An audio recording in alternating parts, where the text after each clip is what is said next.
Good morning dear students, how are you? Okay, तो आज हम लोग जो है हायरार्की ऑफ टैक्सोनॉमिक कैटेगरीज पढ़ेंगे।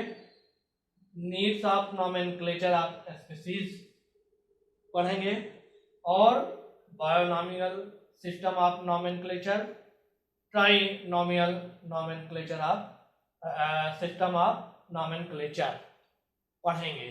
ठीक है, तो सबसे पहले हम लोग आ जाते हैं हायरार्की ऑफ टैक्सोनॉमिक कैटेगरीज, अर्थात वर्गीकरण के क्रमबद्ध समूह या सोपान कहिए। ठीक, तो इसके पहले हम लोग R.H. विटेकर का 5 किंगडम सिस्टम पढ़ चुके हैं, जिसमें हमने ये जाना कि संसार के समस्त जीवों को 5 किंगडम में बांट दिया गया है। इन्हीं में से जो सबसे विशाल जातियों का समूह पौधों का है, जिसे प्लांटी किंगडम कहा जाता है, और दूसरा विशाल किंगडम जंतुओं का है, जिसे एनिमेलिया नाम दिया था। ठीक है, अब इन जो किंगडम है, किंगडम को हम एक तरह से प्लांटी को कह देते हैं कि ये पादप का संसार है, पादप का संसार, पौधों का संसार किंगडम माने। और इसी तरह से जंतुओं का जगत यानी संसार होता है, और इस संसार में विभिन्न प्रकार के पौधों की जातियां हैं प्लांटी में, और इसी प्रकार से जंतुओं में भी, एनिमेलिया में के जगत में भी विभिन्न प्रकार के जंतुओं की जातियों का समूह होता है। ठीक है, अब ये जो जातियों का समूह है, इनमें कुछ जातियां के जो सदस्य होते हैं वो संरचना में बहुत सरल होते हैं,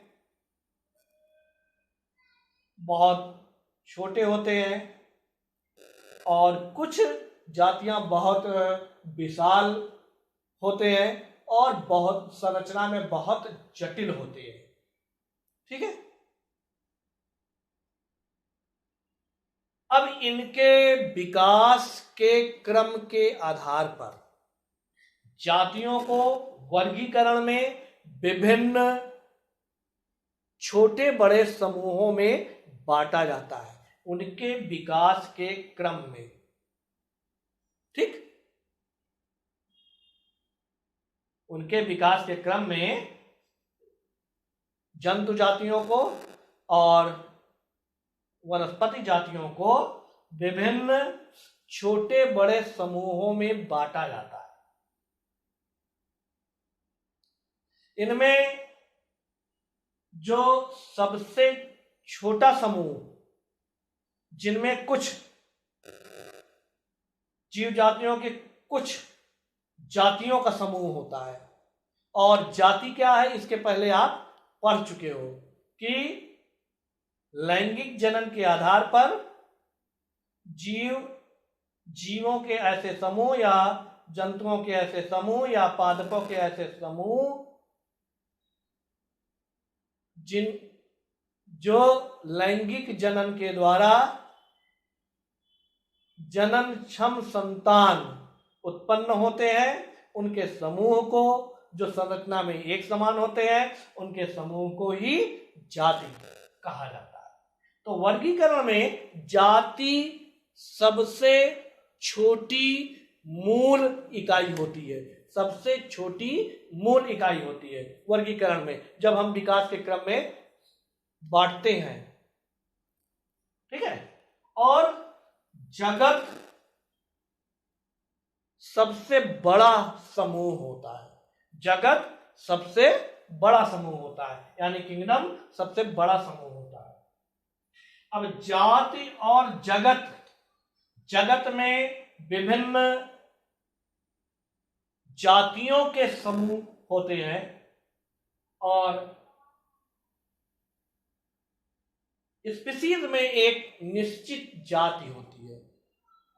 इनके बीच, इस किंगडम से और जाति के बीच भी कुछ मिलते जुलते समानताओं और असमानताओं के आधार पर इनको अनेक अन्य समूहों में बांट देते हैं। वो समूह कैटेगरीज, वही कैटेगरीज कहलाती है। जो समूहों में बांटा जा रहा है छोटे बड़े, वही कैटेगरीज कहलाती है। और ये कैटेगरीज निश्चित होता है, निश्चित क्रम में ही बांटा जाता है। जैसे देखो यहां पे हमने दिखाया है जाति, ये जाति है, स्पीशीज है, स्पीशीज सबसे छोटी इकाई होती है और किंगडम इसकी सबसे बड़ी इकाई होती है। इनके बीच phyla, classes, order, families, genera या जीनस कहिए या जेनरा कहिए, और स्पीशीज, ये एक निश्चित क्रम में ही होता है। किंगडम को अनेक फाइला में ही बांटा जाता है और एक फाइला को फिर अनेक क्लासेस में बांटे जाते हैं और एक क्लासेस को फिर अनेक ऑर्डर्स में बांटे जाते हैं और ऑर्डर्स, एक ऑर्डर्स को में अनेक फैमिलीज होते हैं, अनेक फैमिलीज होते हैं और एक फैमिलीज के अंतर्गत अनेक जेनरा होंगे, जेनरा, और एक जेनरा के अंतर्गत एक से अधिक स्पीशीज, जातियां होंगी। जैसे उदाहरण के तौर पे फेलिस डोमेस्टिकस बिल्ली, फेलिस टिग्रिस, ऐसे ही करके फेलिस यहां पे जेनरा हो गई, लेकिन इसके अंतर्गत फेलिस डोमेस्टिकस एक जाति हो गई और इसी जेनरा के अंतर्गत फेलिस टिग्रिस दूसरी जाति हो गई। ठीक है, टाइगर की और डोमेस्टिकस बिल्ली की, ये सब एक ही जेनरा के हैं। इसी तरह से तो इसी को क्रमबद्ध, यही जो है क्रमबद्ध सोपान कहलाते हैं। ठीक है, यहां पर देखो मुख्य जो है 6 मुख्य 6 समूह में बांटा गया है। पहला अगर हम इधर से लें तो स्पीशीज, स्पीशीज के बाद जेनरा, जेनरा से फैमिली, फैमिली के ऑर्डर्स और क्लासेस, क्लासेस से फाइला और फाइला से किंगडम। यानी किंगडम अनेक फाइला, एक से अधिक फाइला में बटा होता है, फिर एक फाइला के अनेक क्लासेस होते हैं और एक क्लासेस में अनेक ऑर्डर्स होते हैं और एक ऑर्डर्स में अनेक फैमिलीज होते हैं और इसी तरह से एक फैमिलीज के अंतर्गत अनेक जेनरा और एक जेनरा के अंतर्गत एक से अधिक स्पीशीज भी हो सकती है। यही कहलाता है हायरार्की ऑफ टैक्सोनॉमिक कैटेगरीज। इसे ये पदानुक्रम लिनियस ने 1758 में दिया था। ये पदानुक्रम लिनियस ने 1758 में दिया था। कभी कभी कुछ समूहों के पास भी अनेक और असमानताएं, उन समूहों में जो जातियां वगैरह हैं उनमें मिलते जुलते लक्षणों के आधार पर वो एक समूह बनाया जाता है, जैसे क्लासेस है। लेकिन इन क्लासों में जो समूह रखे जाते हैं उनमें भी कुछ अलग तरह के लक्षण होते हैं। तो उस स्थिति में क्लास को भी सब क्लास में बांट देते हैं, फिर इंफ्रा क्लास में बांट देते हैं या सुपर क्लास में बांट देते हैं। माने क्लास के ऊपर भी सुपर क्लास और उसके ऊपर भी इसके ऊपर भी इंफ्रा क्लास भी हो सकता है। और इसी तरह से क्लास के नीचे समूह थोड़ा सा अंतर के कारण इसमें सब क्लासों में भी बांट देते हैं। इसी तरह से जो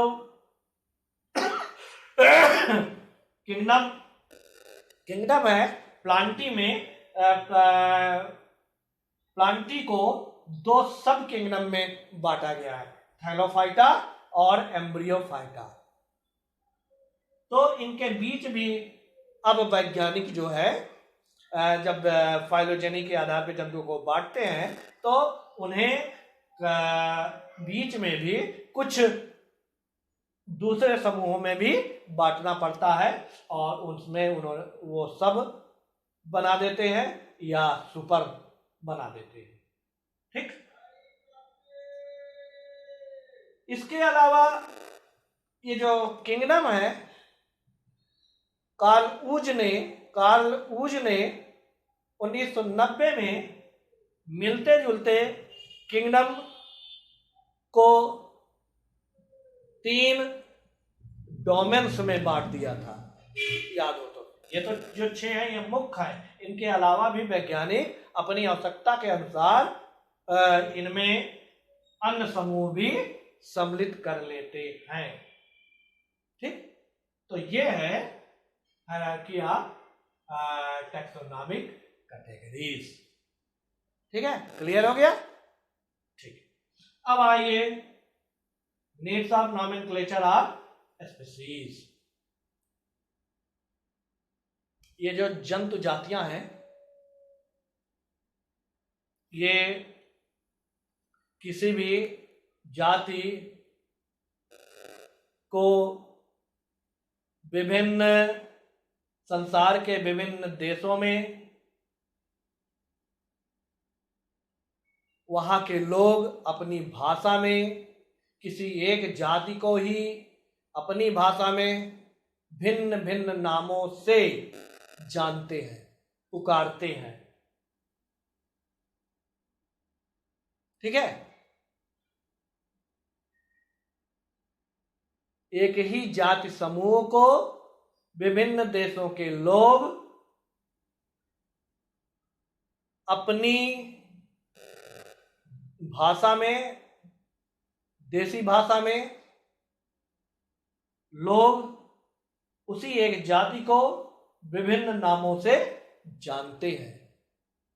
जैसे उदाहरण के तौर पर ये जो घरेलू चिड़िया होती है, डोमेस्टिक बर्ड्स जो होते हैं, इसको भारतीय लोग, इंडियन गौरैया कहते हैं। इंग्लैंड के लोग, इंग्लैंड में इसे स्पैरो कहा जाता है। जर्मन के लोग इसे हॉस्पर्लिंग कहते हैं। हॉलैंड के लोग इसी घरेलू चिड़िया को ही मुश कहते हैं, मुश। और स्पेन के लोग इसे गोरियान कहते हैं। जापानीज लोग इसे सुजून कहते हैं और पुर्तगाली लोग इसे परडल कहते हैं। देखिए, इतने देश के लोग इसी घरेलू चिड़िया को, जिसे हम लोग हिंदी भाषा में गौरैया के नाम से जानते हैं, ये विभिन्न देशों के लोग उसी चिड़िया को भिन्न भिन्न नामों से जानते हैं। तो अगर कहीं वैज्ञानिकों का समूह इकट्ठा हुआ और गौरैया के ऊपर वहां पर चर्चा रखा गया, लेकिन एक जर्मनी जो है अपनी भाषा में हमेशा वो हस्पर्लिन की ये बनावट होती है, हस्पर्लिन की ये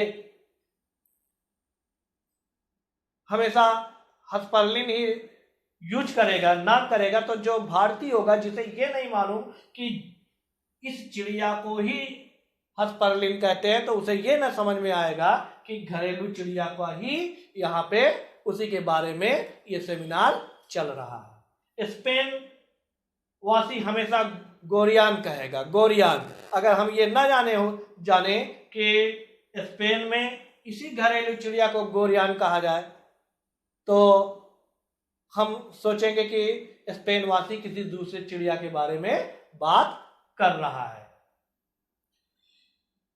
इसी को देखते हुए जो भिन्न भिन्न देशों में भिन्न भिन्न नाम से पुकारा जाता है, इसलिए प्रत्येक जीव जाति के लिए एक वैज्ञानिक नाम की आवश्यकता हुई, जिसे पूरे संसार में केवल उस वैज्ञानिक नाम से ही जाना जा सके और सभी देशवासी उसे केवल वही एक शब्द से ना जानेंगे। जैसे घरेलू चिड़िया को ही वैज्ञानिक भाषा में या वैज्ञानिक नाम के रूप में पेसर डोमेस्टिकस कहा जाता है, पेसर डोमेस्टिकस कहा जाता है। अब पेसर डोमेस्टिकस के नाम से पूरे विश्व में समझ जाएंगे कि ये उसी घरेलू चिड़िया की बात हो रही है। ठीक, इसीलिए नॉमेनक्लेचर की आवश्यकता हुई। ठीक, अब नॉमेनक्लेचर शुरुआत हुई, प्रयास शुरू हुआ, तो सबसे वैज्ञानिक नॉमेनक्लेचर लिनियस ने अपनी पुस्तक सिस्टेमा नेचुरी के 10वें संस्करण में सन 1758 में एक नई पद्धति दिया था। जातियों के नामकरण के लिए सबसे वैज्ञानिक विधि लिनियस ने अपनी पुस्तक सिस्टेमा नेचुरी के 10वें संस्करण में सन 1758 में दिया था, जिसमें उन्होंने प्रत्येक जाति के नाम के लिए 2 पद या 2 शब्द रखा, नाम में 2 शब्द रखा या 2 पद रखा। इसीलिए इसे बायोनॉमियल सिस्टम ऑफ नॉमेनक्लेचर कहा जाता है। द्विपद नाम पद्धति नामकरण, द्विपद नाम पद्धति नामकरण, ठीक है, या नामकरण पद्धति। इसमें जो 2 शब्द लिनियस प्रत्येक जीव जाति के लिए रख रहे थे, उनमें जो पहला शब्द उसके वंश को ले लिया, उस जाति के वंश को ले लिया, और दूसरा शब्द उसकी जाति को ले लिया।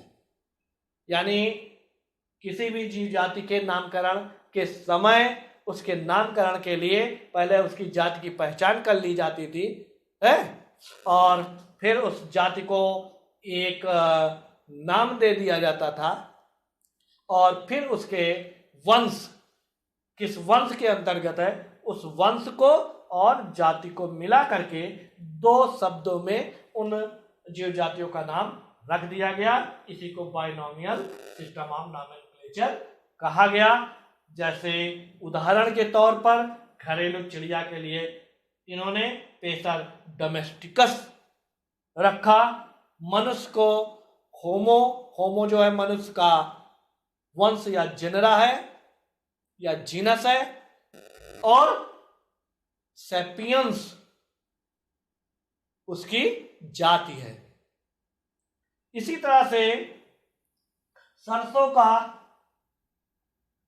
जो वैज्ञानिक नाम है ब्रैसिका कंपेस्ट्रिस, ब्रैसिका कंपेस्ट्रिस है।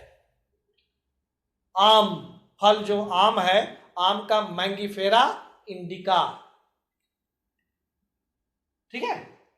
तो ऐसे नाम रखे गए। जैसे कौवे का कॉर्वस,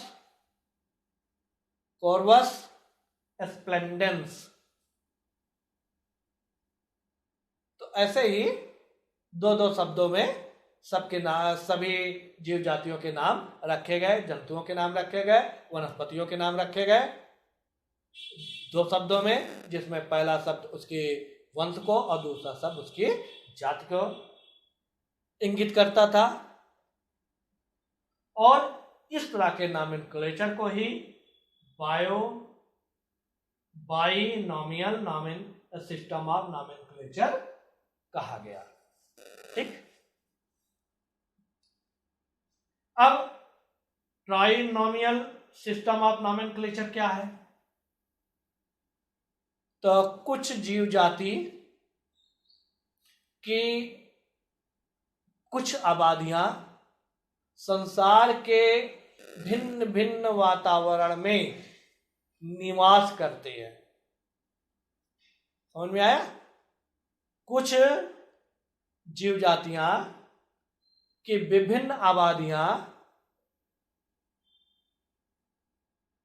संसार के भिन्न भिन्न वातावरण में निवास करते हैं। तो उन जातियों के ऊपर उस वातावरण का प्रभाव पड़ता है। उस प्रभाव के कारण अथवा कुछ अन्य कारणों से उनमें कुछ महत्वपूर्ण असमानताएं उत्पन्न हो जाती है या विभिन्नताएं उत्पन्न हो जाती है। जो एक ही जाति के सदस्य हैं, जिनका कुछ आबादी दूसरे भिन्न वातावरण में रह रहे हैं, जैसे बहुत ठंड में रह रहे हैं, कुछ आबादी बहुत दूसरे भिन्न वातावरण में रह रहे हैं, जैसे बहुत गर्म स्थान में पाए जा रहे हैं। कुछ जाति ऐसे जगह पाए जा रहे हैं जहां बहुत ही ज्यादा आर्द्रता, ह्यूमिडिटी होती है। ठीक है। इस भिन्न वातावरण का प्रभाव उस आबादी पे पड़ता है। ठीक है।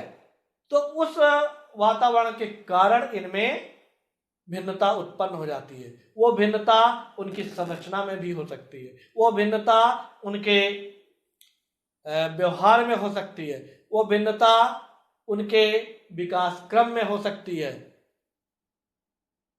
ठीक है। वो भिन्नता उनके आवास में हो सकती है, वो भिन्नता उनके फीडिंग में हो सकती है। कई तरह की भिन्नताएं हो सकती है। तो ऐसे में इन आबादियों को, जिनमें महत्वपूर्ण परिवर्तन हो गया है, इनको उस जाति का उपजाति की संज्ञा दे दी जाती है कि ये इस जाति की उपजातियां हैं, और इन उपजातियों को एक नाम दे दिया जाता है। नाम, उपजातियों का नाम दे दिया जाता है।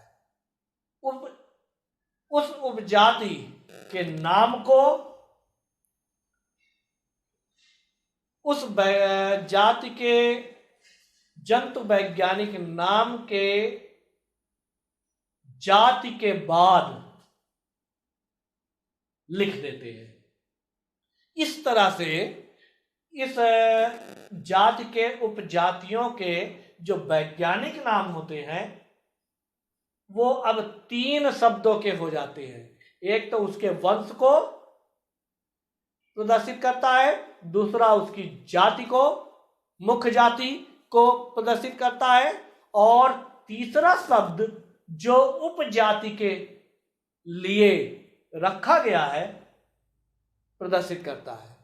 तो इस तरह से उस जाति के उपजाति की वैज्ञानिक नाम 3 शब्दों में हो जाता है। तो इसी को कहा जाता है ट्रायोनॉमियल सिस्टम ऑफ नॉमेनक्लेचर। जैसे उदाहरण के तौर पर कौवे का वैज्ञानिक नाम, साइंटिफिक नेम जो है क्या है? Corvus splendens. कॉर्वस स्प्लेंडेंस इसका जंतु वैज्ञानिक नाम है। लेकिन ये कौवे की जाति इंडिया में भी पाए जाते हैं और श्रीलंका में भी पाए जाते हैं और वर्मा में भी पाए जाते हैं, क्योंकि इन देशों की जलवायु वातावरण में भिन्नता है और इस भिन्नता के कारण इस कौवे में ही महत्वपूर्ण परिवर्तन हो गया है, जिसके कारण वैज्ञानिकों ने भारतीय कौवे का अलग उपजाति मान ली है, श्रीलंका कौवे को इसकी अलग उपजाति मान ली है और इसी तरह से वर्मा के कौवे को इसकी एक अलग उपजाति मान ली गई है। इनके उपजाति के लिए नाम दे दिया गया है। इस तरह से भारतीय कौवे को जो नाम दिया गया है उपजाति, उनको कॉर्वस स्प्लेंडेंस कहा जाता है। कॉर्वस स्प्लेंडेंस ये इंडियन क्रो का नाम है। इसी तरह से वर्मा के कौवे को कॉर्वस स्प्लेंडेंस इंसोलेंस नाम दिया गया, इंसोलेंस नाम दिया गया, और श्रीलंका के कौवे को कॉर्वस स्प्लेंडेंस प्रोटिगेटस नाम दिया गया। इस तरह से ये तीनों उपजातियां कॉर्वस स्प्लेंडेंस की ही उपजातियां हैं। ठीक, तो मेरे ख्याल से जितना चीज मैंने आज आपको बताया ये आपको पूरी तरह से क्लियर हो चुका होगा। ठीक है, ओके, थैंक यू।